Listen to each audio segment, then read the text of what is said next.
그래서 같이 보자. 86쪽 볼게요. 자, 여기서는 서술상의 특징과 효과, 이게 소설에 대한 개념이거든요. 소설에 대한 개념인데, 맨 처음 서술에 대해서 나와 있어요. 서술은 뭐냐면, 서술자가 독자에게 인물, 사건, 배경 등을 직접적으로 설명하는 방식이에요. 그래서 예를 들어서 소설 처음 읽으면 하은이가 일어났다 이렇게 나오잖아. 이런 게 다 서술이라고 보면 돼. 작품에서 대화나 묘사가 아닌 것을, 대화, 묘사 제외하고 다 뭐다? 서술이다 라고 생각하시면 되겠죠. 대화나 묘사의 방식에 비해 내용의 전개 속도가 어떻다? 빠르다 라고 보면 되겠지. 자, 여기서 밑에는 서술 방식의 이제 효과가 크게 세 가지 나와 있다라고 보시면 돼요. 첫 번째, 의식의 흐름에 따른 서술이에요. 의식의 흐름에 따른 서술은 네가 이제 생각나는 대로 막 적은 거야. 그러니까 예를 들어서 하은이가 집에 가고 싶다. 집에 가다가 떡볶이 먹을까? 아니야.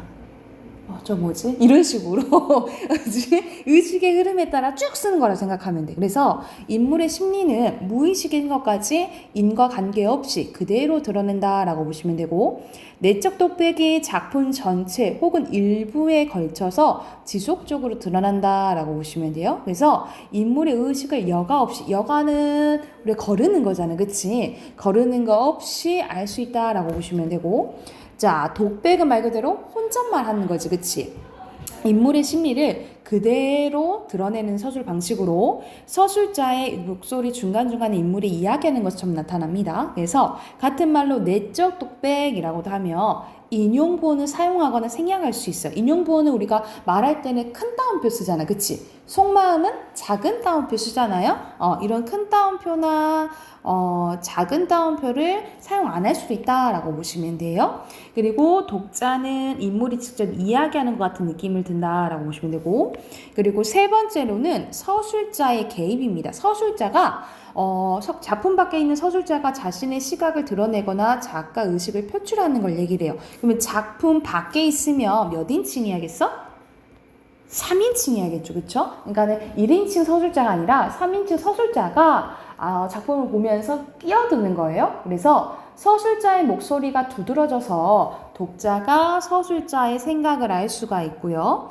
자, 세 가지가 나와 있네. 인물의 심리 분석하는 경우 있고, 서술자 논평이 있고, 요약적 제시가 있는데, 먼저 인물의 심리 분석부터 한번 봐보자. 서술자가 인물들의 내면이나 심리를 모두 알고 있고 독자에게 직접 말해주는 방식이에요. 그래서 독자는 인물의 심리 및 사건의 상황을 더욱 생생하게 알 수 있는 효과가 있다라고 보시면 되고, 자, 서술자의 논평은 이거는 어디서 많이 나오냐면 예전에 고전소설 있죠. 고전소설에서 많이 나오는데, 서술자가 인물과 사건에 대해서 직접 자신의 생각을 밝혀나가는 방식으로 나와 있죠. 주로 고전소설에서 나타나고, 문장에 뭐뭐 하오리요, 뭐뭐 이오다 라는 의문형이나 감탄형으로 끝나는 경우가 많아요. 그래서 서술자의 직접기 같은 말 이걸 안 하나 편집자적 논평이라고 해요. 편집자적 논평. 그러니까 예를 들어서 옛날 뭐 고전소설 중에 심청 이야기 알지 하나? 심청이가 이제 아버지를 위해서 인당수에게 막 떨어져야 되는 상황이야. 그래서 서술자가 그 상황에서 개입하는 거지. 아이고 심청이 불쌍한지고 뭐 이런 식으로 얘기를 하는 거죠. 그런 것을 편집자적 논평이라고 해. 같은 말 서술자의 개입인 거야. 자, 요약적 제시는 말 그대로 여러 사건 혹은 긴 시간 동안 일어난 일 등을 압축적으로 제시하는 서술 방식이에요. 그래서 독자가 간략하게 그리고 사건의 정황에 대해서 알 수 있고, 짧으니까 요약해주니까 내용의 전개 속도가 빠르다라고 보면 돼. 그러면 여기에 해당되는 예시 문제 한번 옆에 봐볼게요. 이상 87쪽이에요. 이상의 날개라는 작품인데 이 이상의 작품이 가장 좀 심오해요. 한번 봐볼게.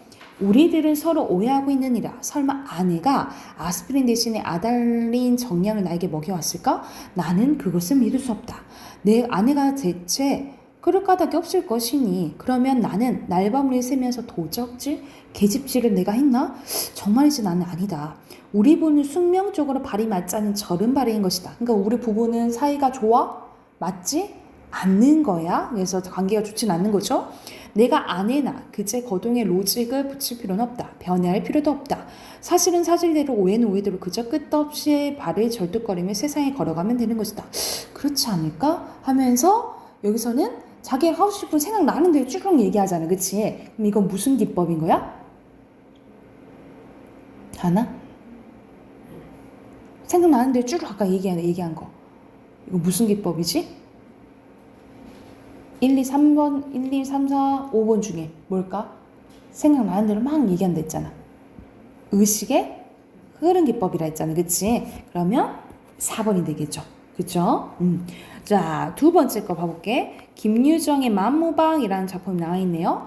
그것은 장녀 응호와 같이 지주 땅 주인 문전에 타작을 하던 친구란 묻지 아니리라. 한 해 동안 애를 조리 호자식 모양으로 알뜰히 가꾸던 그 별을 걷어들임은 기쁨에 틀림없었다.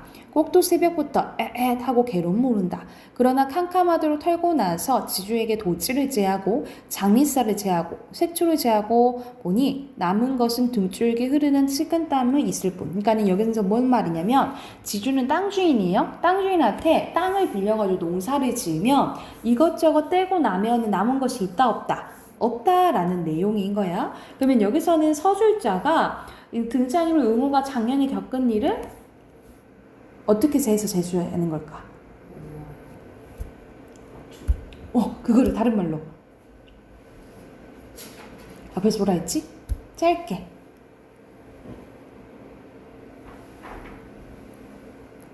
마지막에 나와있지?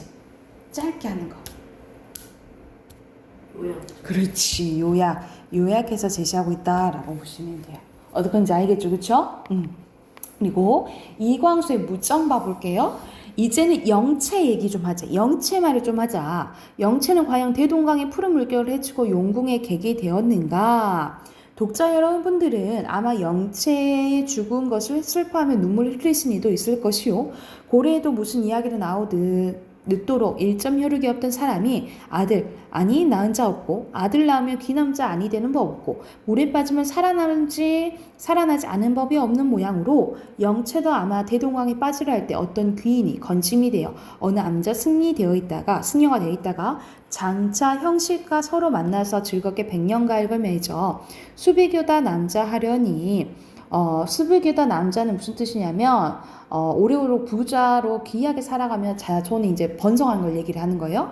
하려니 하고 소설 짓는 사람의 좀된 솜씨를 넘겨보고 혼자 웃으시는 사람도 있으리라 하면서 영체가 이제 죽었다라고 했는데 사실 우리 이야기가 영체가 다시 살아나가지고 형식이라는 애가 다시 잘 될 수 있지 않겠냐라고 얘기를 하는 거잖아요. 그쵸? 여기서는 서술자가 다 얘기를 해주지. 그치? 그러면 서술자가 글의 흐름에 적극적으로 개입하고 있는 거 맞나요? 맞다 라고 볼 수 있겠죠. 그쵸? 그리고 한 장 더 해볼게요. 자, 88쪽입니다. 아까 전에 나온 부분은 서술이고, 그리고 서술뿐만 아니라 대화는 등장인물들이 하는 말이지, 그치? 등장인물들이 주고받는 말을 통해서 사건의 내용과 갈등 관계를 전달하는 서술 방식이고요. 사건을 전개하고 인물의 행동과 심리를 드러냅니다. 인물의 심리와 행동을 드러내고 인물의 성격을 서술자 없이 간접적으로 드러낼 수 있다라고 보시면 돼요. 그러니까는 직접 얘기해 준 게 아니잖아. 대화를 통해서 예를 들어서 하은이가 화를 내. 너 어떻게 이럴 수 있어? 뭐 이렇게 얘기를 해. 그러면은 하은이가 화가 났나 보다 하면서 간접적으로 이제 드러낸다라고 보시면 돼요. 그리고 묘사는 우리가 미술에서도 그 묘사 많이 하잖아요. 그치? 보는 그대로. 그러니까 시각, 청각의 감각을 활용해서 특정 사건이나 장면을 구체적으로 묘사하는 서술 방식이에요. 그래서 약간 어떻게 표현하냐면 그림 그리듯이 표현하는 거라 생각하면 돼. 예를 들어서 그녀는 머리가 짧고 코에 점이 하나 있었다. 뭐 이런 식으로 하면 어떤 외모인지 조금 떠올려지잖아요. 이런 걸 이제 묘사라고 생각하면 돼. 그래서 산문문학에서는 특히 인물의 외양과 심리, 행동, 배경 등을 주로 묘사하고요. 눈으로 보는 것 같은 느낌을 주고 그러면 생동감을 주겠죠? 그치? 생동감을 주고 내용의 전개가 얘는 묘사는 구체적으로 일어나야 되잖아. 그래서 느린 경우가 많다라고 보시면 됩니다.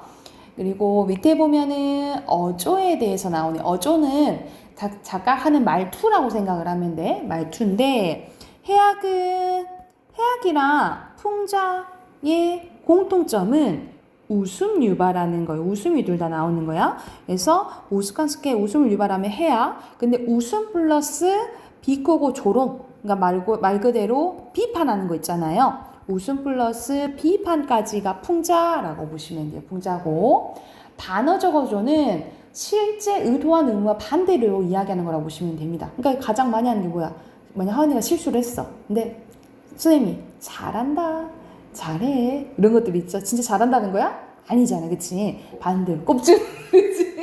꼽주는 거지. 그런 걸 이제 반어적 어조라고 보시면 돼요. 그래서 어조의 종류가 이렇게 있고, 밑에는 표현 방법인데, 표현 방법에는 우리가 비유적 표현 많이 하잖아, 그치? 뭐 예를 들어서 뭐 직유, 대표적 은유, 사람처럼 표현하는 의인법 이런 것들 있죠. 이런 것들이 시에서만 나오는 것이 아니라 소설에서도 비유적 표현을 이렇게 다양하게 쓸 수 있다라고 보시면 되고요. 그리고 두 번째, 현학적 표현이라는 게 나와 있잖아요. 그쵸? 이건 잘 안 나오긴 하는데 어떨 때 나오냐면 학식이 있음을 자랑하는 말투인데 말 그대로 내가 이만큼 알아. 그래서 잘난 척하는 것들 있죠.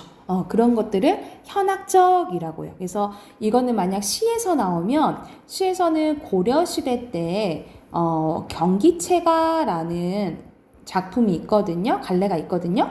그래서 경기체가에서 이 고려의 귀족들이 지들이 얼마나 잘났고 막 이런 것을 막 자랑을 해요. 그래서 현학적인 표현을 썼다라고 하는데 이거 좀 연관돼서 기억을 해두시면 돼요. 그리고 관용적 표현은 속담이나 관용어구, 뭐 격언, 명언 이런 것들을 가져오면 관용적 표현이라고 보시면 되고, 그리고 사실성을 높여주기 위해서 방언, 사투리 및 비속어가 쓰여요. 말 그대로 효과, 이거 기억해두죠. 현장감, 현실감을 강조합니다. 그러니까 예를 들어서 엄청 화나는 상황인데 네, 너 정말 어떻게 이럴 수 있니? 이 정도밖에 얘기 안 하잖아.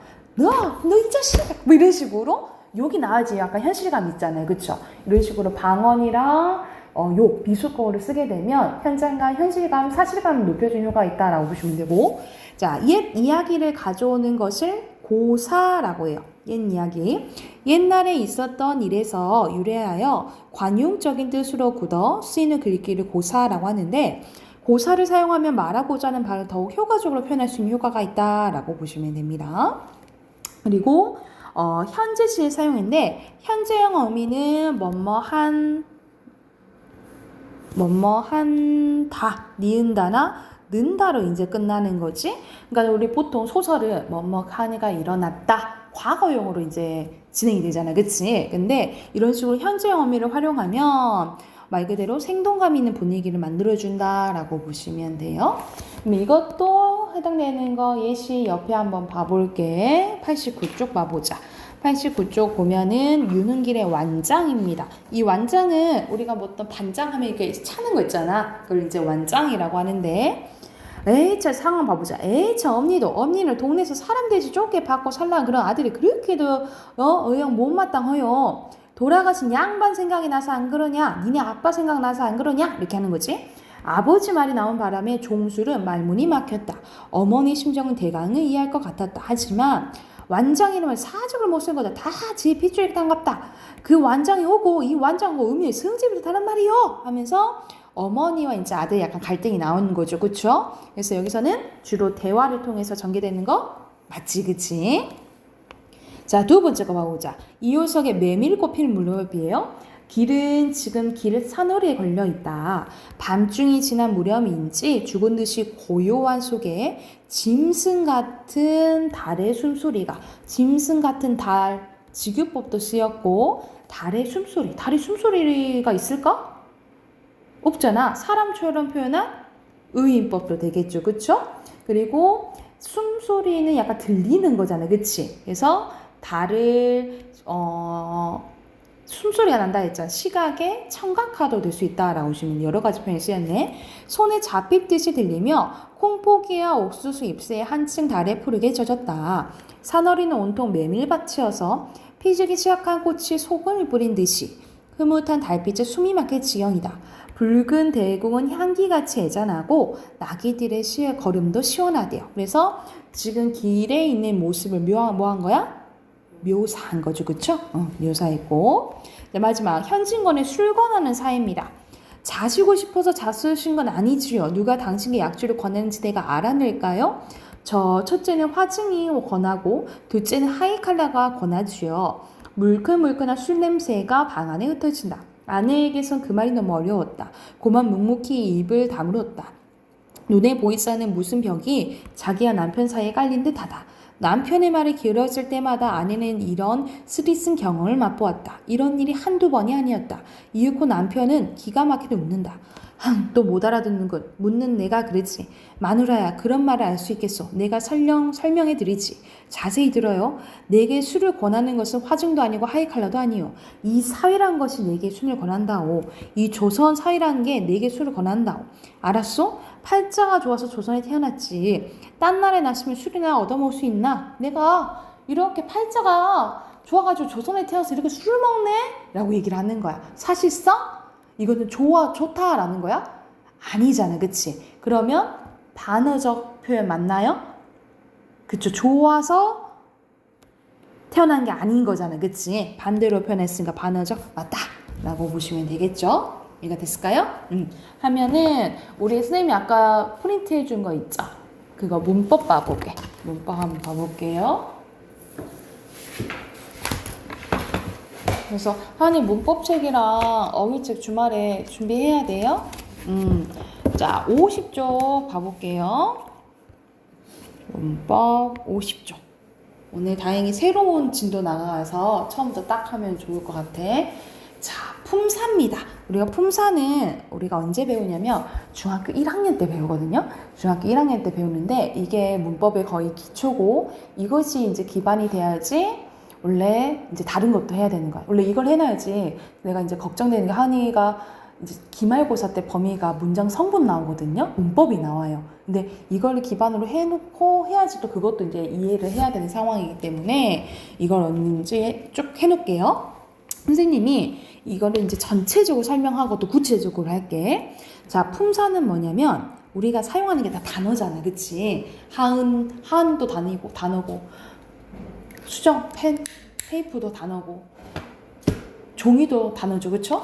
단어가 엄청 많은데 이 단어가 엄청 많은 것을 일정한 기준으로 나눠놓은 갈래가 뭔 거야? 품사라고 보시면 돼요. 그래서 단어를 문법적 성질에 따라 나눠놓은 갈래를 품사라고 하는데, 자, 기준이 몇 가지냐면 세 가지예요. 몇 가지? 세 가지. 첫 번째는 형태, 두 번째는 기능, 세 번째는 의미예요. 그래서 형태, 기능, 의미가 세 기준이라고 생각하시면 돼요. 세 가지 기준인데, 첫 번째, 형태로 나섰을 때는 가변어와 불변어로 나뉘어요. 가변어는 변한다 라고 보시면 돼요. 변하는 거고, 불변어는 변화가 있어 없어? 변화가 없는 걸 얘기한다 라고 보시면 돼요. 예를 들어서 하은, 봐보자. 하은이는 계속 문장에서 하은이야. 그치? 근데 예를 들어서 먹다 봐볼까? 먹다는 먹니? 먹구나? 먹지? 먹어? 이렇게 변하지. 그치? 그러면 하은은 불변어, 먹다는 뭐야? 가변어. 이렇게 생각을 하시면 돼요. 그래서 형태로 나눴을 때 크게 두 가지로 나뉘어져요. 가변어와 불변어가 있는데 가변어에서는 딱 하나가 있어. 그래서 이거 가변어 먼저 해볼게. 기능에 따라서는, 자, 형태에 따라서는 두 가지로 나뉘어진다면 기능에 따라서는 5가지로 나뉘어지고 의미에 따라서는 9가지로 나뉘어져요. 먼저, 자, 기능에 따라서 5가지인데 용언입니다. 용언은 뭐냐면 용이 쓸 용자여서 우리가 문장에서 변하는 현상을 활용이라고 하거든요. 선생님 아까 전에 이랬잖아. 먹다가 어떻게 변한다고? 먹니? 먹구나? 먹지? 먹어? 뭐 이런 식으로 변한다 했잖아. 이 변하는 현상을 활용이라고 해요. 그래서 이것을 용언이라 하고 얘는 보통 문장에서 서술하는 서술어 기능을 한다라고 보시면 돼요. 무슨 기능을 한다고? 서술어. 그래서 여기에는 두 가지가 있는데 동사와 형용사가 있어요. 동사 들어봤죠, 그치? 동사는 움직임을 나타내는 걸 동사라고 하고 상태와 성질을 나타내는 게 형용사라고 보시면 됩니다. 그래서 말 그대로 동사는 움직임 나타내는 거, 형용사는 상태나 성질 나타내는 걸 생각하면 돼.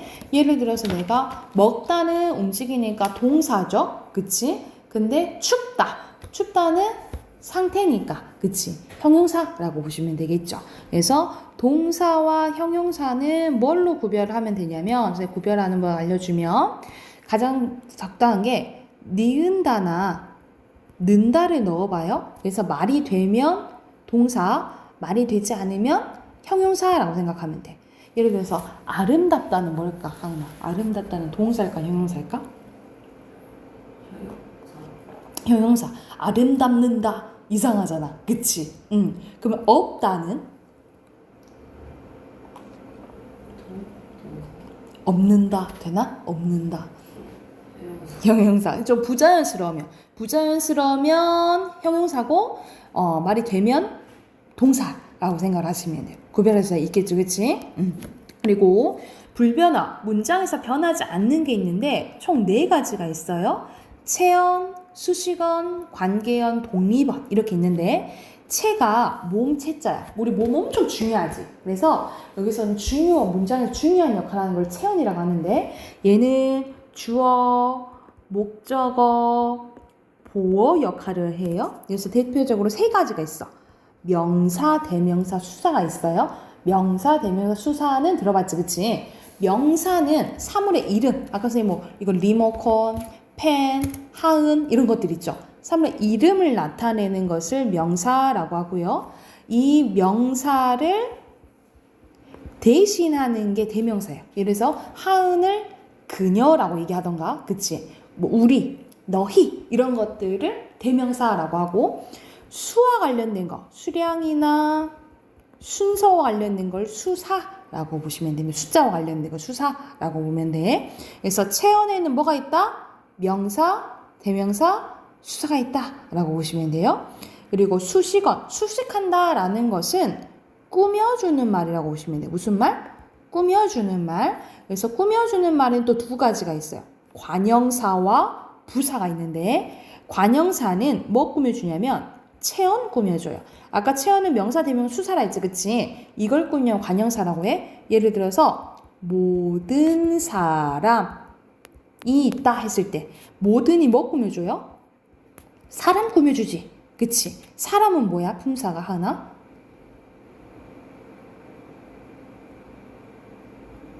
그렇지. 명사 꾸며주니까 이 모든은 뭔 거야? 관형사라고 보시면 돼요. 예를 들어서 사과 한 개가 있다 라고 했을 때 여기서 개가 명사거든요. 한이 숫자긴 하지만 숫자가 나왔다고 해서 다 수사는 아니고 한이 뭐 꾸며줘? 개 꾸며주지. 그럼 얘를 수관형사라고 불러요. 그러니까 명사 꾸며주면 체형 꾸며주면 뭐라고 보면 돼? 관형사예요. 그리고 그 외의 것들 보통 용언 꾸며주기도 하는데 용언, 부사, 문장, 전체 이것들을 다 꾸며주는 게 뭐라고 하면 그냥 부사라고 보면 돼. 그러니까 말 그대로 체언 꾸며주는 게 아니면 다 부사라고 생각하시면 돼요. 예를 들어서 나는 정말 빨리 달린다 라는 문장이 있어. 달린다 품사 뭘까? 하나. 그렇지, 동사지. 그러면 빨리는 뭘 꾸며주니? 그렇지, 달린다 꾸며주지. 그럼 동사는 용언이잖아, 그치? 용언 꾸며주니까 빨리는 뭐겠어? 용언 꾸며주니까 빨리는 부사겠죠, 그쵸? 근데 정말은 뭐 꾸며줄까? 빨리 꾸며주지, 그치? 그럼 부사를 꾸며주는 것도 뭐예요? 부사를 꾸며주는 것도 부사예요. 이해됐어? 그러니까는 동사, 용언이나 또 다른 부사, 문장 전체 꾸며주는 건 다 뭐라 생각하면 돼? 부사라고 생각하면 돼. 이해됐나요? 부사라고 생각하면 돼. 그래서 뭐를 이제 기억을 해야 되냐면 우리가 영어에서 and 그리고 있죠. but, 하지만 이거는 영어에서는 접속사라고 하거든요. 근데 우리나라에서는 접속사가 없어. 얘는 접속 부사예요. 그리고 하지만 이거 연결해주는 말들이 있지, 그치? 다 뭐라 생각하면 돼? 부사라고 생각을 하면 돼요. 이해됐나요? 그래서 수식어에는 이렇게 있다라고 생각을 하시면 되고, 자, 그리고 관계어입니다. 관계어는 단어와 단어의 관계를 나타내주는 걸 얘기를 하는데 조사예요. 조사 하나밖에 없어요. 예를 들어서 나 밥 먹어. 이렇게 해도 의미가 좀 통하긴 하는데 더 정확히 하려면 어떻게 해야 돼? 나는 밥을 먹어. 이렇게 되겠지, 그치? 는이나 을이 붙어서 문장의 관계를 만들어주는 거예요. 얘가 주어 역할하고 얘가 목적어 역할하고 얘가 서술어 역할하는 거야. 이 역할을 만들어주는 게 이 는이랑 을이 조사라고 생각을 하면 돼. 근데 이 조사는 누구랑 짝꿍이냐면 누구랑 붙어서 나타나냐면 이 체언한테 붙어서 주로 나타나요. 봐봐. 나 대명사죠. 밥 명사죠. 이렇게 체언에 붙어서 나타나는 게 뭐라고? 조사라고 생각하시면 돼요. 체언과 짝꿍이 조사라고 생각하시면 되고, 자, 마지막 뭐냐면 독립어입니다. 마지막 독립어인데 독립어는 말 그대로 혼자 쓰이는 거예요. 그래서 감탄사가 있는데 에구머니나 네 아니에요 여보세요 이런 것들 있죠. 이런 것들이 다 감탄사라고 생각을 하면 돼요. 이해됐나요? 그래서 다시 한번 품사는 단어가 엄청 많은데 그것을 일정한 기준에 따라 나누는 거라고 했어, 그지? 그래서 형태로 나눴을 때는 가변어, 불변어, 기능으로 나눴을 땐 용언, 체언, 수식언, 관계언, 독립언, 의미에 따라서는 동사, 형용사, 명사, 대명사, 수사, 관형사, 부사, 조사, 감탄사가 있어요. 그래서 총 하면 품사 우리 몇 개냐면 9개라고 생각하면 돼. 몇 개라고? 9개예요. 자, 선생님이 안 하고 넘어간 게 있는데 여기 잠깐만 보자. 갑자기 서술격 조사 이다가 나오는데 얘는 조사다. 그치? 조사긴 조사인데 자, 어떤 조사야? 서술격 조사라고 나와 있네. 이게 뭐냐면 예시를 들어볼게. 나는 학생이다. 이다지, 그치? 이다인데 어디에 붙었어? 학생이라는 명사에 붙었죠. 체언에 붙었으니까 얘는 조사의 역할이 커요. 그치? 근데 얘는 봐봐. 조사는 형태가 안 변하거든요. 불변한데 얘는 특이하게 나는 학생이니? 학생이구나. 학생이지. 학생이야. 이런 식으로 막 변해. 그래서 얘는 유일하게 조사긴 조사인데 가변어인 조사다라고 보시면 돼요. 형태가 뭐한다? 변한다라고 보면 돼. 그래서 얘는 조사긴 조사인데 불변어가 아니고 뭐다? 가변어다라고 기억하시면 돼요. 별표 쳐놔. 조사긴 조사인데 얘는 가변어다. 용어는 아니에요. 가변어다라고 기억을 해두시면 돼요. 이해가 됐을까요? 그러면 밑에 체험만 하고 해당하는 문제 한번 풀어보자. 문제 한번 풀어볼게요. 네. 컨디션이 별로 안 좋아가지고 여기까지 뭐 해도 될까요? 너 컨디션이 너무 안 좋다고? 왜 그래 너? 아파가지고 학교도 빠졌거든요. 오늘? 너 저번에도 안 갔다며, 그치? 네. 그래? 그럼 선생님, 어제랑 월요일. 그래? 그러면은 다음 시간 이어서 할까?